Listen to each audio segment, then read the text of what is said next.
it's time to look ahead, Ox. And G2 yesterday showed that RNG can bleed, and as they have their rematch against PSG, Ox, I wanted to take some time to focus on RNG and highlight some of the strengths and weaknesses that we've seen from the team. Yeah, and I think for me, their victory in the LPL was set up by them playing heavily towards GALA, with Xiaohu acting as a facilitator who'd contribute to side lane plays while also offering coverage to Bin when he was on the weak side. GALA rewarded the investment with some fantastic teamfight play. Yeah, this was not what we actually got to see yesterday, though. Instead, the team had started playing around Bin in the top lane, and it kind of was a bit of a mixed bag. Yeah, Bin has been over-aggressive in lane, which has made him vulnerable when the team played for GALA. So the response for RNG in this tournament was playing for Bin and against EG that actually worked pretty well, right? We saw them try and get this gangplank ahead. They started to try and give him attention, and this really got him a substantial lead that made him a monster in team fights. Particularly, there was that specific one that we saw towards the end of the game where we see that double barrel combo come out over the Elder Dragon, absolutely decimates the opposition. And this is something that we had seen RNG experiment a little bit in the regular season, but they had kind of fallen back and towards playing towards GALA. But you can see here, right, being able to pick up the triple kill, Bin was able to find some really good success. Yeah, and they try to repeat this against G2, and initially were doing a great job of getting Bin these early leads. They really heavily play towards him, and we see instances like this where Wei will move over, big stacked wave. We see Broken Blade chunked out in this matchup they picked as a counter, and he gets zoned off a ton of farm. We also see this fantastic gank from Wei where he finds a beautiful kick to secure a kill for Bin. Yeah, I mean, look, this absolutely insane. I love seeing the aggression from Wei and being able to actually set up Bin, and as you see, the display of talent that we got from these guys. Yeah, and this ended up culminating with a 4-man play from RNG, where they're able to try and shut down heavily Broken Blade. They're able to really find a massive advantage. And ultimately, there was a problem, though. We saw them lean to the other side, and we saw G2 look to snowball FLICKR on this Kai'Sa. They got the Kai'Sa really far ahead in response, and that's where the issue came from, because this Fed Kai'Sa was just a monster in the team fights. Yeah, and this highlighted a lot of the issues that we've kind of seen from RNG with playing around Bin in team fights versus playing around GALA in the same scenario, because this is a style that RNG do not really play, so we didn't really get to see them kind of facilitate GALA in the same way or play around Bin in the same way. But now we'll have to hand it over to our casters, Kobe and Drakos. Take it away. Thank you very much, Dagda. Pleasure to be back. Again, the next 2 games, similar to game 1, rematches of what we saw in the round 1. I was playing. So our opening 3 games are the 3 games of can anyone get revenge on their Pool 1 bullies? Yes. Because now it's about everybody trying to actually upset the teams that beat them up. Group Tails, and we saw EG, clearly they had gone away. They had started benching. They took a boxing class or 2. Caps MMA professional. Sadly, it wasn't enough. You know what I mean? And the question here is, has the bench press, have they done enough squats? You know, are they ready on the PSG side to fight back? Because remember, before G2 handed RNG their first loss yesterday, PSG were actually the closest team to handing RNG a loss. It was like one Baron steal that ultimately stopped them from winning their second, technically first game when we discount those 3. Oh, God. Whatever. Second game against RNG, just to simplify. They were super close. They were going even. They were going toe-to-toe. A lot of that felt like it was because of things like Lissandra counterpick into LeBlanc. Graves set up nice. MF Leona. A lot of these champions that have really clear play patterns, really simple, straightforward. So we'll see if we get some of that same vibe as we head into draft for this one. That said, like last game, RNG still heavy favorites, to the surprise of no one. Yep. And GALA, a man after my own heart, with the 4 Ezreal picks, most in the tournament. He's definitely on board with the train. It's also cool because RNG are unique as a team at MSI, where they're the team that does still go top a lot, more than any of the other teams, because they have been. They send a lot of other members up there, more so than other teams. Even support roams all the way up to the top side there. Ming makes his full rounds across the map. So excited to see what they can pull out here, and what Hanabi does have as the answer this time around. Yeah, Hanabi feels like he's always been a pretty solid rock for this team. In the game where they were closer to winning, he did play Vladimir, Ghost Ignite, as we've now seen as kind of the standard here. We'll see if it's a similar story. Gwen remaining the premier blind pick top laner, it feels like, in most circumstances. See if RNG want to offer that one if it's available. For now, standard bans. We've gotten used to seeing them. There's LeBlanc's bans, there's Ahri bans, there's Lucian bans, there's Wukong bans. Those feel like the 4 but basic Graves, ones. Though, mix up. They don't want the Umbral Glaive zombie ward Graves coming in against them. Nice little ban here versus Juhan. See if they can follow it up. Wukong then definitely going to be high priority. It's usually like Wukong, Lee Sin, Viego, kind of your other two options really below that if you don't want to dip into the AP options there. Obviously, AP options just feels like Diana, but if you're playing Diana, it feels like you have to play Yasuo, so it does lock your draft into a very specific play pattern. Yeah, exactly. I feel like every AP option does that. Yeah. And that's why there's so much more few. You know, you can use Lilia as a counter pick. You can use Karthus if you're going to have strong lanes and you want to be able to farm your jungle Karthus, but they do require more effort in the rest of your draft if you're going to go with an AP jungle. So that's why predominantly they're AD jungles here. And Viego, the other one that we mentioned, the Lee Sin was the other one besides Wukong. So we'll see if we get the trade here yet again. Interesting. The Ahri's been left up, so if you do go for the trade, then you know you're going to pay for it with an Ahri pick. Some teams have really dropped their priority on the champion, but it does seem kind of like an all-arounder as far as the mage goes. The one thing she does not have is like extreme range. I was really hoping, by the way, with the patch changes coming right into MSI, that we would actually see the extreme range champions. You know, Vel'Koz, Xerath, they both got buffed. You're laughing, man! No, I mean, I'm with you, but I'm just going to tell you right now, like, how many people remember trigonometry? And it's like, you have to be good, I feel like, at like the off angles and the weird stuff to play Vel'Koz. Luckily for us, we've got the best players in the world here, so they're pretty good. Yeah, and they don't have time to learn a new champion, or they got other champions to learn. Honestly, we're probably more likely to see one of those champs in support role, I feel like, than even mid role. So still holding out my hopes for, you know, like Sport Zero. Look, he has an ability called Lifeform Disintegration Rate. Like, I'm sold, Kobe. Yeah. Like, if I can shout that in a cast one time, I'll die a happy man. With that said, don't know if we're gonna get this time. Ahri, as expected, counter picks coming out. Conventionally, Vex, pretty solid option. Lee Sin, they're looking for a strong jungle mid pairing to answer this Ahri. Yeah, and that's the one that we whittled down to, because we talked about Graves, Viego, Wukong, Lee Sin. That's the last one, so they get the upper end. And again, it was the exact trade we're talking about for the Ahri, so that's your payment. You're actually pretty glad to pay that, I feel like, from PSG's side. They didn't lock in the Vex, but as you were saying, that has been one of the popular counter picks into the Ahri, the other one being Veigar. Zoe is another option. It's not really a counter pick. It's just an answer for your mid lane. And it really just depends on, do you get mid prio? Can you get your Zoe throwing around the bubbles through mid game? If you can control over mid, if you get your wards up to both sides. And interesting now, I feel like RNG are in a difficult position. It feels like they almost have to pick jungle just because the amount of AD junglers left is not non-existent, but limited. Obviously, we can start to go deeper into things like Nocturne, things like You don't want Way on that volley bear either, so... I mean, Nocturne maybe does come through here. Certainly does offer a lot of pressure. Makes split pushing so easy for a champion like Gwen as well. And I like that they did it here rather than letting two more junglers get banned away in the second phase. Yeah, I definitely agree. Especially when you have a Gwen, and so you are probably going to have you know, some split push outs later on into the game, having a Nocturne there to supplement it. Gwen's so good at buying time in the sideline. No way there, listen to us. Yeah, you're Kobe, laughing at me. This is You're too laughing niche. at me. This is literally prophetic. It's too niche. Come on, baby. Okay. But that... I was close.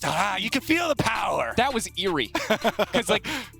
We saw one of those against a Kalista mid. It didn't go super hot for the old LJL representatives. Okay, now the more standard Vex, answers. Though, yes, Vex very much more standard.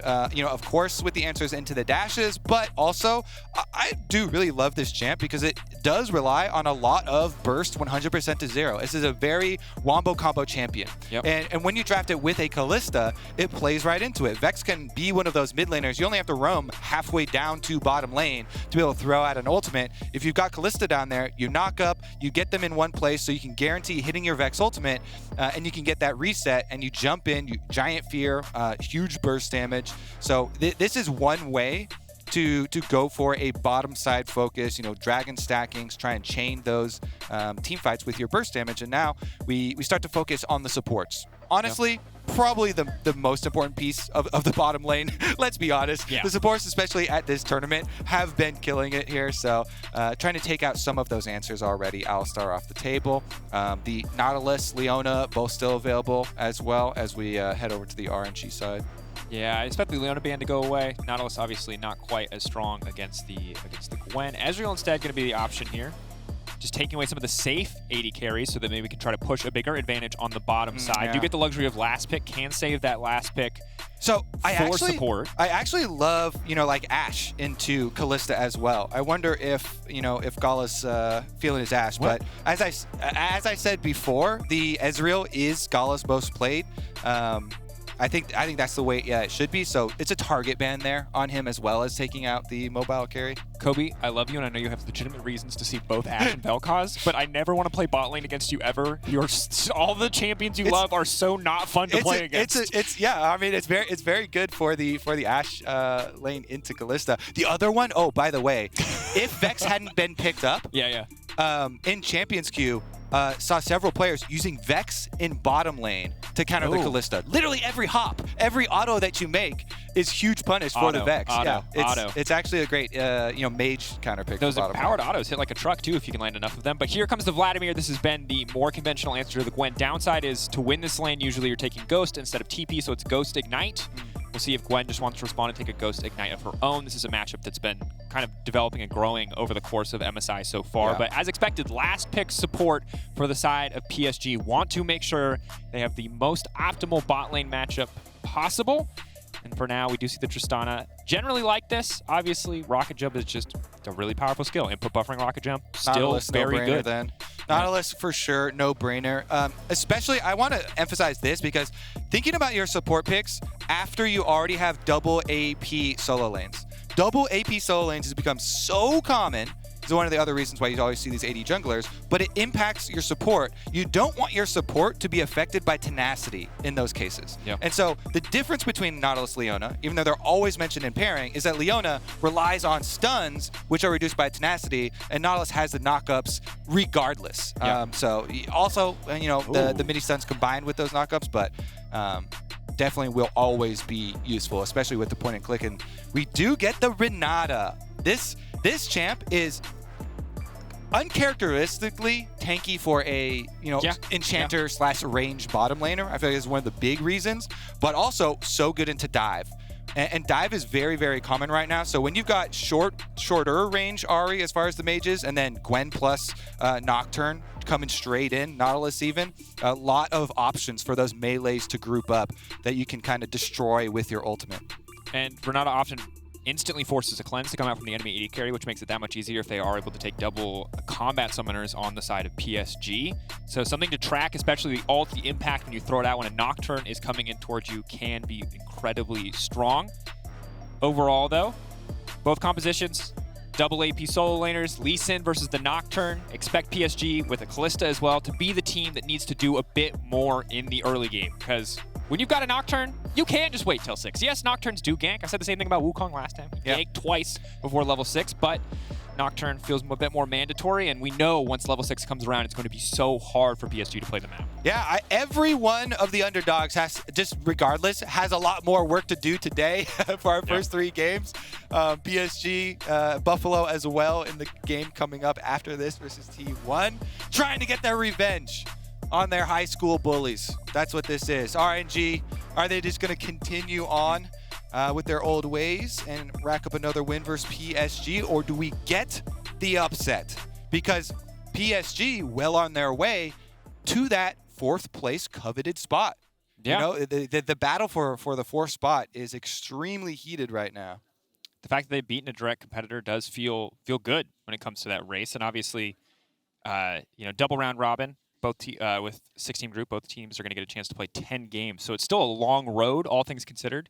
But again, any win you can get over a top 3 team is a huge, huge edge in that race for 4th, because no matter what the circumstances are, those top 3 are always going to be the favorites coming in, short of miraculous back-to-back upsets to the point where it's no longer, PSG are an underdog, but PSG are a force to be reckoned with. Yeah, we have a little bit of a delay on stage. We have a problem with Champ Select that they are going to fix up real quickly.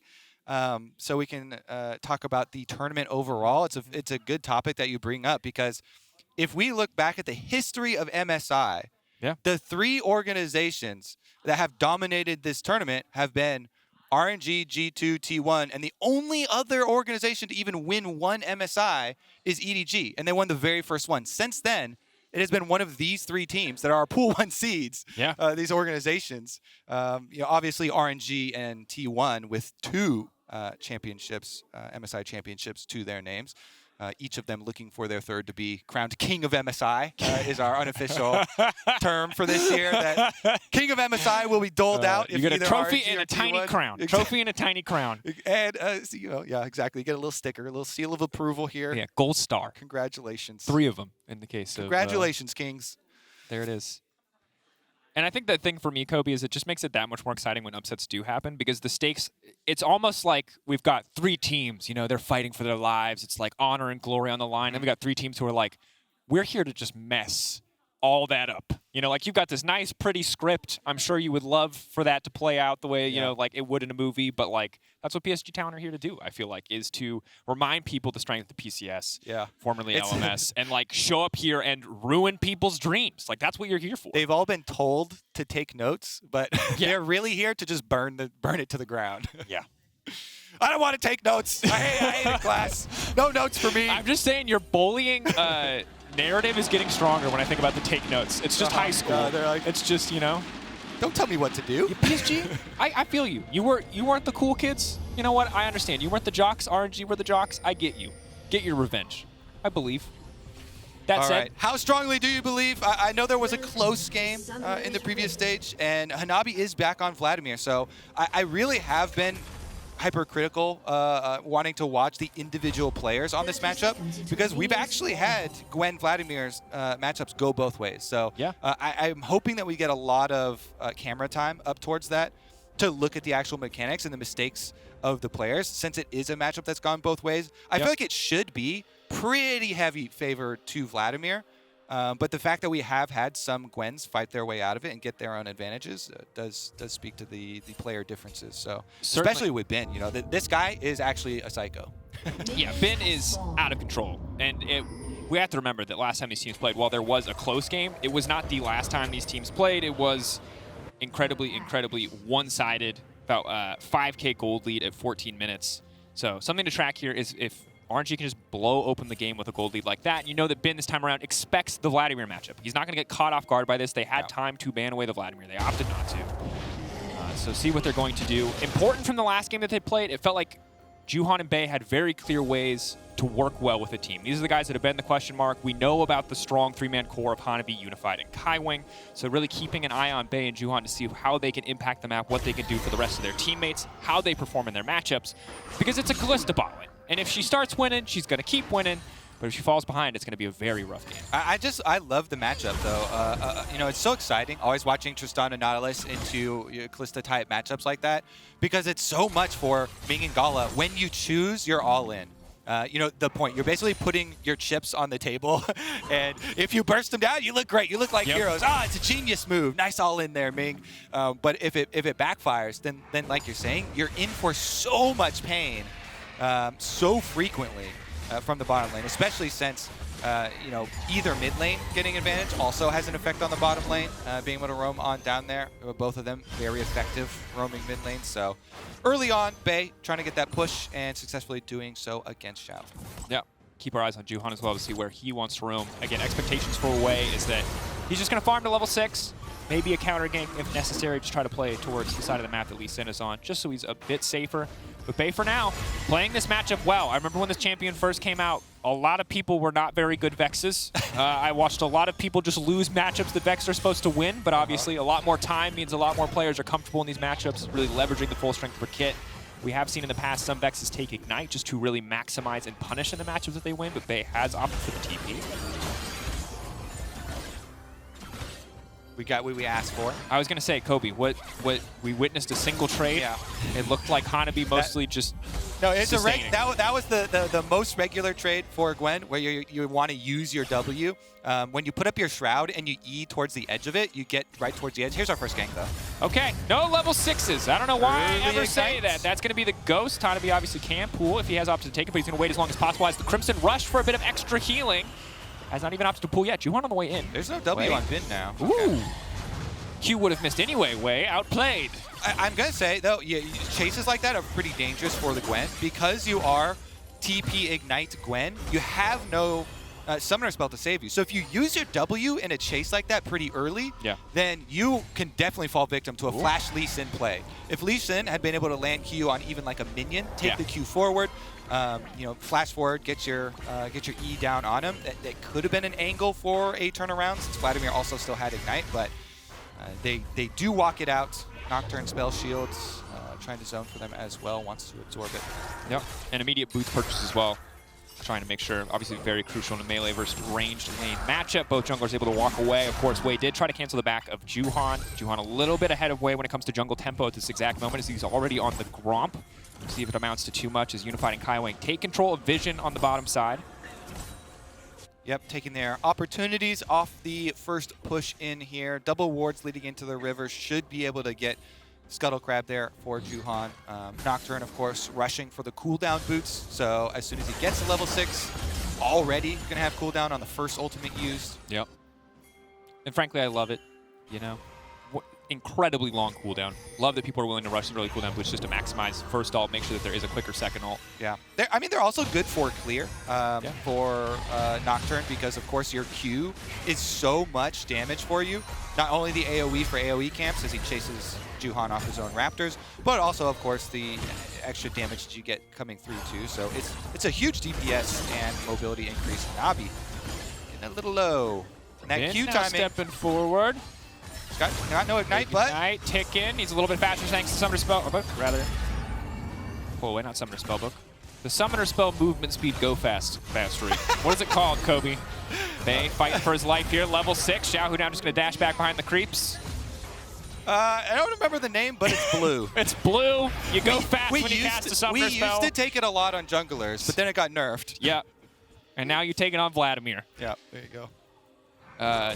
Send us your opinion on what the name of that mastery is. The name? If you know it, don't answer. I don't want to know what you know it if it actually is. I want you to tell me what you think it is if you don't know. Wrong answers only. Wrong answers only. I like those ones. The names of those talents, though, are so infrequently used because everyone just remembers, you know, positions, or unless it's something that like gives you stopwatch or something, right? Yeah. Perfect timing. Wow, that's a stopwatch mastery. Biscuits, bone plating. Maybe the only one that I remember consistently. All right, let's see about that level 6 timing for Wei, though. He's waiting for his camps to respawn, so this is kind of a half-hearted, you know, wait around bottom lane. He's just kind of hovering because, he's actually not hovering long enough, though, as GALA pushes up the lane. Closing to start laying down some spheres. Ming, a relatively squishy boy. He does not have Aftershock. That's going to be the handshake. They're pulling him back. Ignite ticking Wei in the area, though. Unified maybe overstaying now as he gets hooked back in. Oh, that was not the play that he wanted in the flash while he's still burning. Now GALA on the hunt. Cleansing the exhaust. They're going to push for more. Level 6 comes in just in time off the wave. Doesn't have vision. Doesn't want to dive. Will not go for it. Just in time to walk away. Here comes Lee Sin, though, for the answer. Juhan. Now there's no Nocturne ultimate for a counter. Here we go. Aha. High stakes bot lane play. Juhan does connect the Q. He's going to go in. Lead back. Instantly already ready with the ward hop. Flash forward. That's going to be one slow Ming. Unified wants to step forward, trying to jump in. Q, where's it going to go? Oh, no. That hurts. They're really fishing here. Bei does have level 6. Ulti. Finish him with the ultimate. Now he gets the reset. Can go back for the Nautilus. There's absolutely no way Ming can get out of this one. He just gets to pick who he dives to. Goodbye, my friend. It was nice knowing you. Oh, pulled back. Will not get the hook on the Lee Sin under tower. Well played by PSG to fire back with the response on the bottom side. Yes, this is really, really necessary money for PSG. Again, the roams from mid lane. Imperative for this bottom lane here. The first ultimates coming out of Bei, successful. And while Xiaohu does push up, get a plate, get a minion wave into the tower, very necessary for PSG to salvage those kills. Yeah. If it had been just the summoner spells and death for bottom lane and the end of the story of that one, it would be so terrible for this Kalista lane. So really, really nicely done by them to kind of salvage the situation. Not going to be the commitment to the Rift Trail because it does take so long to finish that PSG have gotten their resets off, and so RNG will be happy just to hand off the blue buff there to Xiaohu. And that's really big because if that play had taken another 10 seconds, RNG were already ahead of tempo. May have been enough to take the Herald. Instead, they just get a bit of vision and a handoff on the blue, so it doesn't cost them too much. At the end of the day, PSG 300 gold behind. A lot of that's just the discrepancy in CS in the top lane. Mid lane, though, also becoming a bit of a problem. Yes, Bei 1-0-1 1. The gold's going to be pretty close, but Xiaohu pulling very far ahead in terms of individual CS. Yeah, that's your price that you always pay for these roams. Meanwhile, Lee Sin can't see where he's going. The early flash over the wall. Wei just anticipating the play. I don't think it was necessary, but he wanted those tethers connected. That's one of those ones where you want to be one step ahead of your enemy, but sometimes you're like 2 steps ahead of the enemy, and Juhan doesn't even go for it over the side, but he cut off the possibility even of that play. Yeah. They still get the kill, but flash used as well for Nocturne. A lot of times there, of course, you want to flash so you don't break the tether, and he was expecting a hop over the wall from Juhan. Ultimately, he gets the kill in the end, so it's not going to hurt too bad. Nocturne more ult-reliant than flash-reliant, and has highlighted that cooldown much shorter, courtesy of the early cooldown boots itemization. Unified and Kaiwing, though, keeping the pressure up on the bottom side. 2 plates way on the top side, already grabbing Herald, so now RNG need to find a way to maximize the value out of this one. Honestly, I think it'll be very easy for them to get max value. Look at this roam bottom lane from Bay again. Was on a ward, so they know. Xiaohu, not only can he push the minion wave up this time, but they're going to be able to lay so much destruction. They actually choose not to pop it. Honestly, though, getting that much damage, and if they were able to get mid-tower super early into the game, I feel like would have huge benefits. They don't go for the call, though. Just a reset here into Iron Spike Whip for Nocturne. Can they get back to defend bottom in time? Juhan waiting over the wall. GALA and Ming so much CC. Handshake pulls back. They don't want to overcommit here, though. Love those interactions for those timings, and it comes from really good, Nautilus players like Ming, where throwing out the buffer timings for these hooks to make sure that you get it into the wall, but it doesn't start pulling you too early, so the handshake doesn't pull you out, and then being able to use the second half of it there to make sure you stay within safety at your turret. Just nice little support mechanics on display here. Yep. Because really the supports deserve a bigger spotlight, I swear, Wow. especially at this tournament. We have really... It's true. We're suckers for the big moments where the Kaisas go in, the Tristanas go in, the Kalistas go in, but the supports do so much work. That said, you call it sick mechanics when the Nautilus does it or the Camille does it. I think anyone who plays against those champions calls it BS. That's my experience. There's no worse feeling than having that CC denied. It takes a lot to not feed as a Nautilus, as we've seen throughout this tournament. So, staying alive. Every time a Nautilus stays alive, I want to hear the crowd go, "Oh! He doesn't even have Aftershock!" Exactly. That's what I'm getting hyped for. All right, no dragon to be taken. Herald slowly ticking down, and as highlighted earlier, Kobe, I have to completely agree with you. Mid lane is so important. You have a Nocturne, you have an Ahri, you have so much mobility and pick potential, and setting up vision gets so easy once you break mid. For now, potential 2v2, level advantage for the side of RNG. Itemization relatively the same. Yeah, everybody's got their pieces. Yep. Everybody's bringing their knives and their spoons and their pitchforks to the fight. Nobody's got a real weapon. It's just a bunch of miscellaneous things they found on the ground. I just love the curve there. Yeah. You've got your wizard staff, like your Luden's Echo, most powerful relic in the world, but it builds from a book and a stick. Yeah, honestly, the components in this game are so ridiculous, right? Like the Noon Quiver builds out of a sword and a knife, and you're like, okay, well, now you've got a quiver full of arrows. Look, I played Minecraft and I played Rust. I'm just going to say those things don't make arrows. Yeah, that's been my experience. You're like, I combined my dagger with my sword with my... Wait a second, now I'm a ranged champion. Okay, see ya. Nice little turn there, shopkeeper. Yeah. There's a lot of great lore moments, but we could stand to figure out the item lore a little bit more. That's my only my feedback. Ooh, nice charm over the wall. Xiaohu, good damage. Again, Kaiwing pretty tanky. You highlighted it earlier. If that was a Lux or something else, we might have seen a one-shot champion, but base stats and a Guardian proc certainly help. Everybody's mid.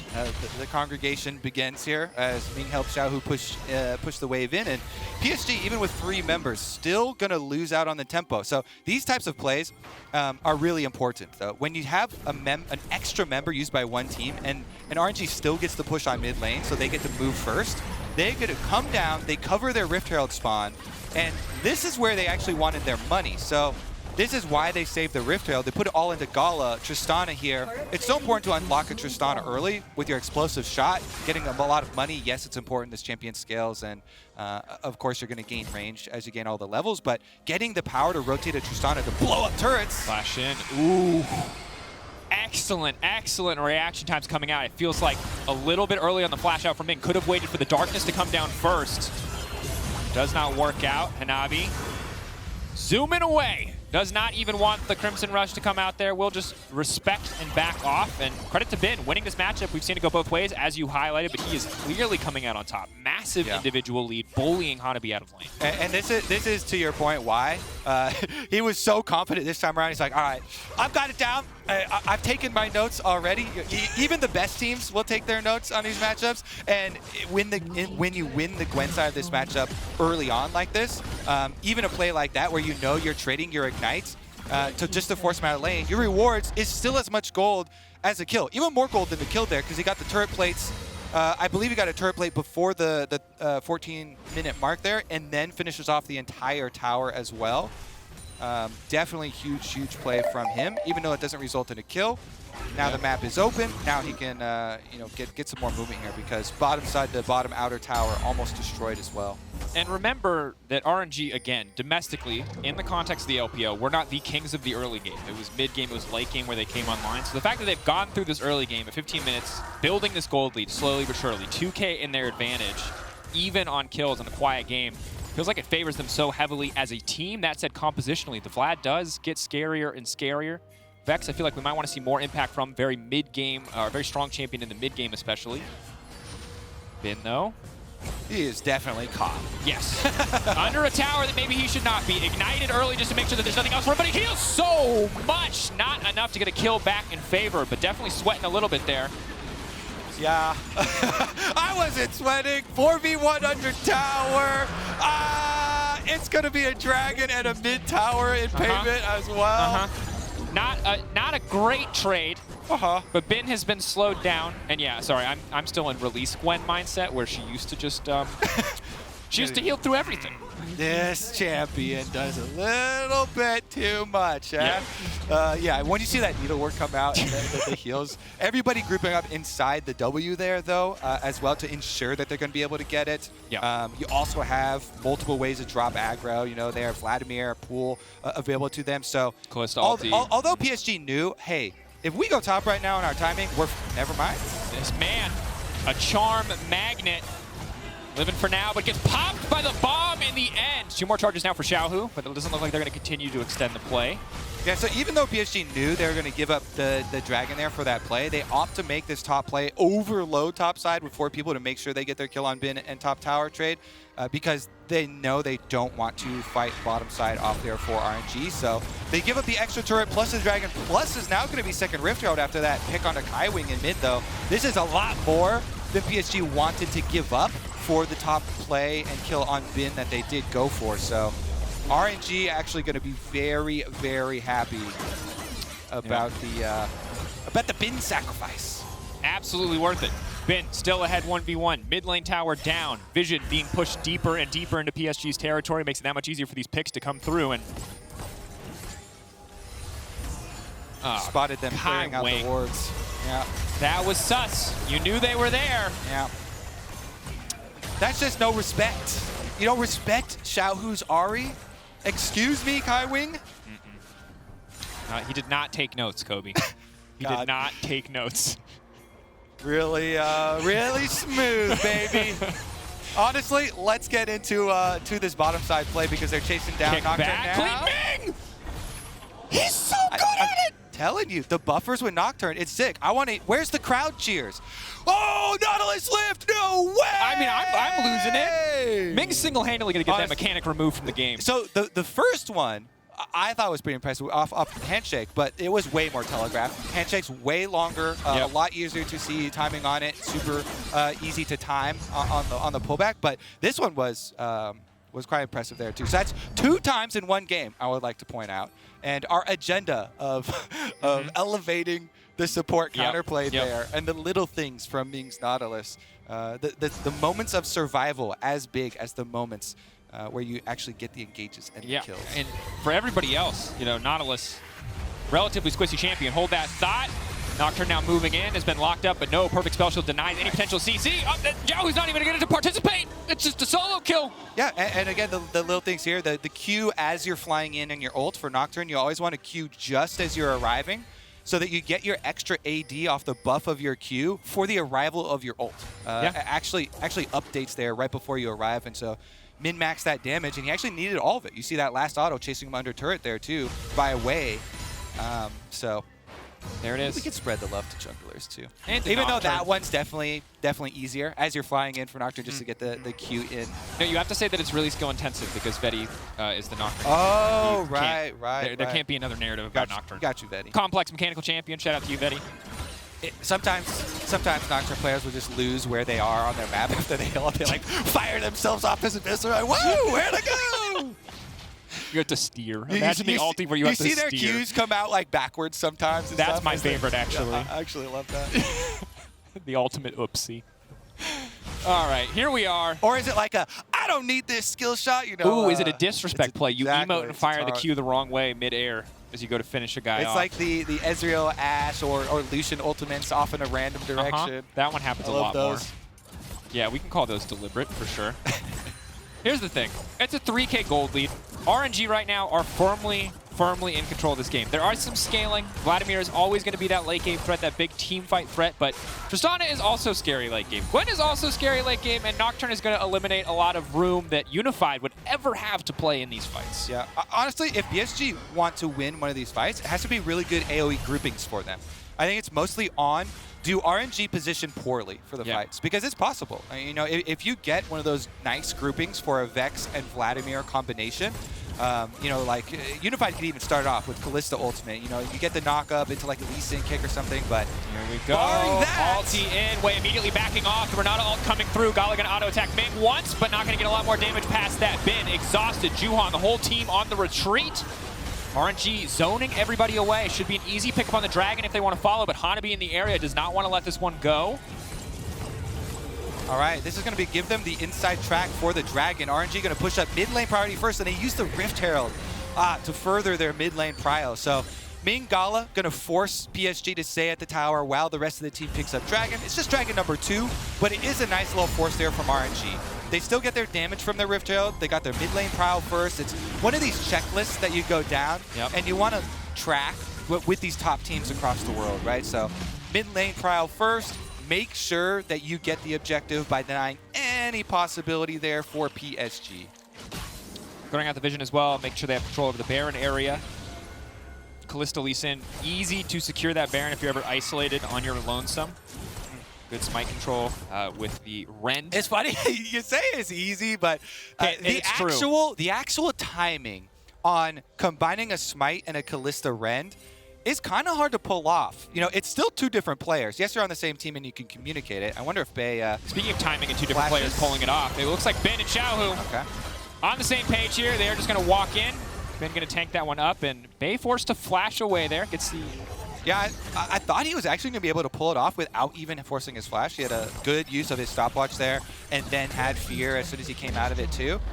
So almost was able to save another cooldown, another summoner. And the Vex can pull off the big combos without flash for the team fights, but you do have to be so good with your ulti. It's also really hard because... Oh, hold that thought. Jungler rooted up, knocked down. Ulti coming in from Way, but he's holding on to it for now. He just uses it to retreat, leveraging the darkness. Now there's a Vex caught in the middle of the team. The hook goes a little bit wide as Bay zooms out to safety just in time. Bin now focusing on Kaiwing. Kaiwing completely isolated. Not going to handshake anything. Hanabi, the next target. The rest of PSG on the retreat. Trying as a 3-man unit to make their way out, but the bomb is ticking on Hanabi. He'll heal up from the ult, but it is not enough. RNG control on the top side. Jungle can set their sights on this Baron. Ming was just surprised to receive that present. He was like, whoa, there's a Lee Sin right in front of my face. Hello, sir. Hooks him right in. GALA gets the kill. RNG Massacre. They get the Baron. That is going to be cleaned up so quickly. Honestly, let's see. There's only 2 outer towers even left on the map for them to pick up with this Baron, but Xiaohu wants to get a pick first. Oh, this is the have your cake, eat it too play, where you could just be a Baron, you could just be recon, but you're gonna fish for that kill on Unified. I respect it. Doesn't work out. Unified makes it out of that one. And they don't even want to give up any minions too. Those minions were about to get to their tower, Daniel. A couple minions die. That's extra experience, extra gold going into the dirt. So they go get the mid wave, force that Kalista off. They don't even allow PSG to push while they're taking the objective. Anyways, here it is.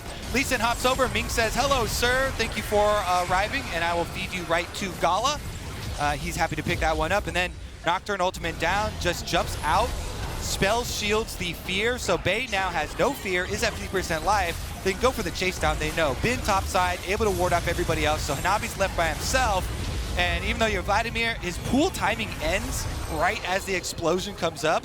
So GALA's able to get the explosive kill right there too, and all of a sudden this Tristana's almost up to Infinity Edge, and you're just contemplating every action you've taken in your life up to this point. And the thing is, Hanabi was about 50, 60 life, maybe 100 life away from dying instantly there, just between the combo of the fear and the knockback from the buster shot. So it doesn't get easier for the Vladimir. He has to build damage at this point. He doesn't really have the luxury of building his Zhonya's or building defensively, because you're not going to win a fight if you are not doing enough damage to kill everybody on RNG. Exactly. It's a one-shot or be one-shot type of life here that they have to live. You have to go all into damage to try and pull out a kill. Maybe you can pull off a combo onto GALA or something in the back line.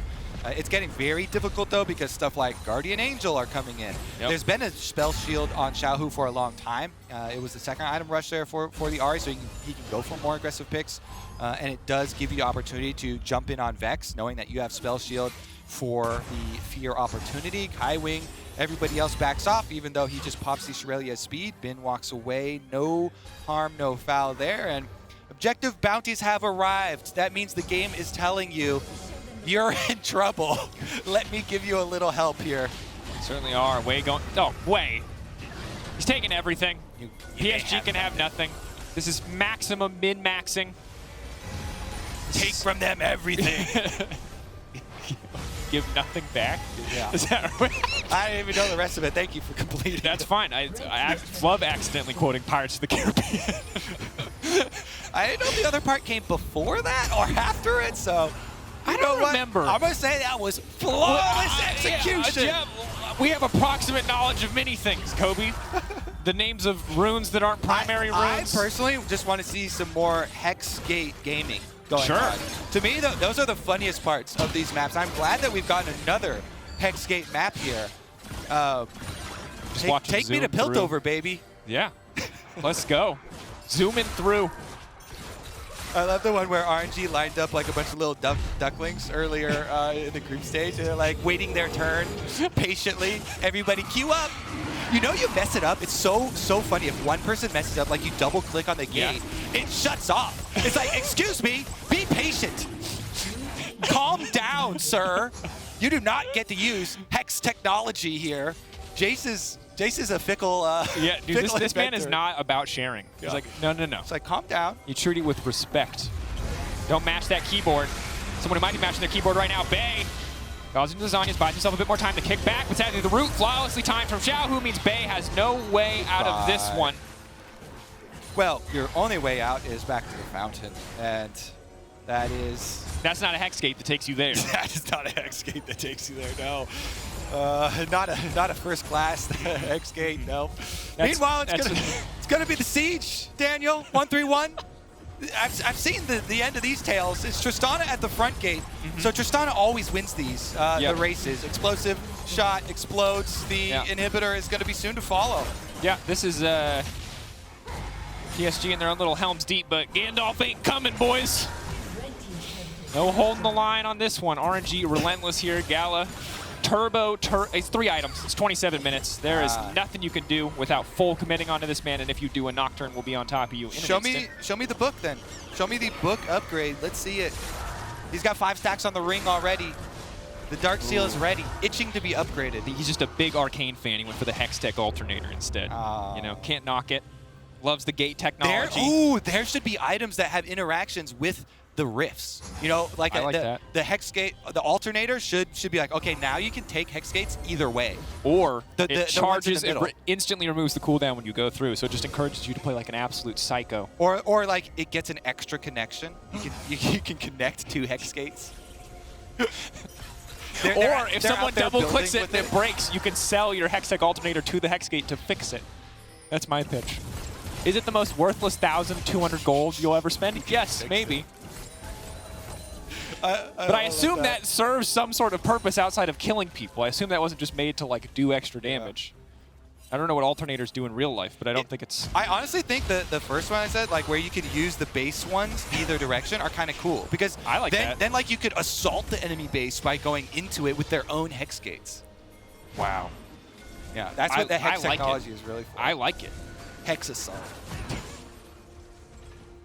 New item. There it is. New game mode. Honestly, it'll end the games quicker too. So I'm down for anything that ups game pace. Dude, this is the best job interview for design team I've ever heard. Is anyone else listening to this? You're out here. Wow, you have not heard many of those. It's the first one I've heard too, so by default it's also the best. You're just out here. You're just spitting facts, ideas left and right. This is one of those ones where you throw everything at the wall. Yeah. See what sticks. Yep. That charm By the didn't way, stick. if you know the backstory to Zach's sound I do. Animations, then that's also what they did. Yep. Just throw it against the wall. Yep. Xiaohu, waiting. Ming, gonna throw a hook against something. It might be a wall, might be a champion. Find out. Baron down. Taking their time. Ooh, 2K. Nocturne to deny all the vision. Renata not going to amount to much. 2 people knocked up by Ming's ultimate as he hooks back into safety. Almost activates the Hexgate, but flashes over the wall. This is RNG taking a Baron. It was not uncontested, but it was cleanly taken. Using the Nocturne ult to deny vision. Yeah. Love to see it. You always want to focus on marking the enemy jungler. You know, going to be a big part of Ming's duty. GALA could get over there as well. Hey, we got a little There it mini is. version. That was 3 of them. I love it when it's the entire team lining up, but we get a little peek there. I like it. The synergy. 3 little hexlings. If you're wondering why we're talking so much about Hex Tech technology, it's because 1, Arcane favorite show, obviously. Yeah. 2, keep your eyes peeled for season 2 coming There it is. in what, like years? I don't know. years. I don't know the date. Not trying to But sell. keep your eyes Keep peeled your the whole eye time. peeled, people. Ready, on the edge of your seat, any moment. Who knows? You're gonna need eye drops. Certainly it's gonna are. be a while. And you're not going to need to wait too long for RNG to end this game. This has been slow. It has been controlled. It has been clinical from RNG. This is a 10-kill game at 30 minutes. RNG are not giving up anything. Is now the time that we call back to 2016 where RNG threw a 17,000 gold lead where they had 3 inhibitor lead against CLG? PSG, that could be you. Hook goes in. PSG, is this their time? Ben already in the midst of their entire team. Nocturne ult now coming out, kicking back. GALA kicked into the team, but nobody can see that he's out of position because of the darkness. Oh, and that's going to be at least in a lot of energy. Hanabi stepping forward, but there is nothing left. RNG will not throw this one away, but maybe Bay finding an engage on the backside. It's a decent Renata ult. Unified still standing, but no, there's just too much damage. They're just beating them with their wallets. RNG will take the game, moving up to 2-1. All right, the hope for the revenge matches of our first 3 today now turns to Buffalo. Can the Buffalo upset one of the Pool 1 seeds going against T1 coming up next? That one is going to be a handful.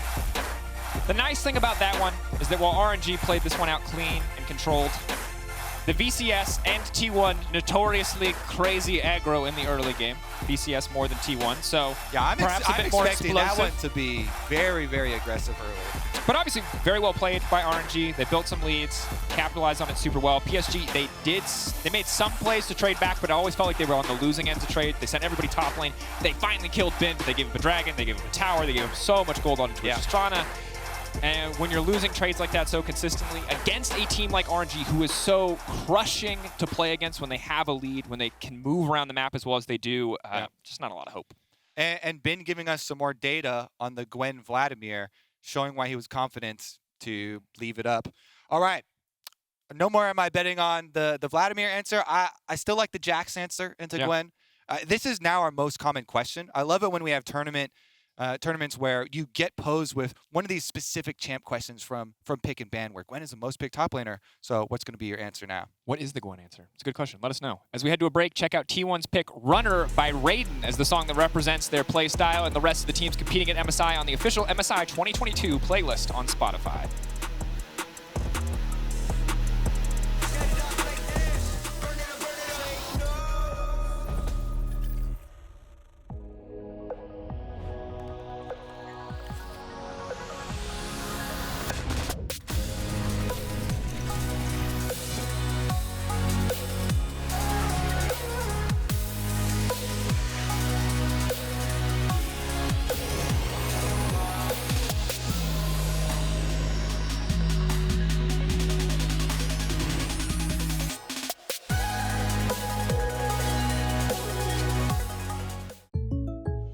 Yeah, that's the most I can give you. Fine.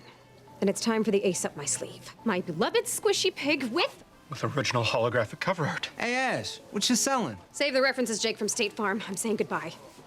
This little piggy went to the game store. You don't have to sell your favorite games. State Farm has coverage options, so you get a rate that fits your budget. Thanks, Jake. Hands off the squish. For surprisingly great rates that fit any budget, like a good neighbor, State Farm is there. Call or click to get a quote today.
I want to.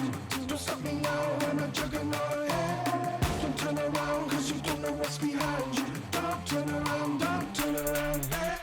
We'll say it loud, saying everything we want to. Ready to fire, ready or not, we let it decline.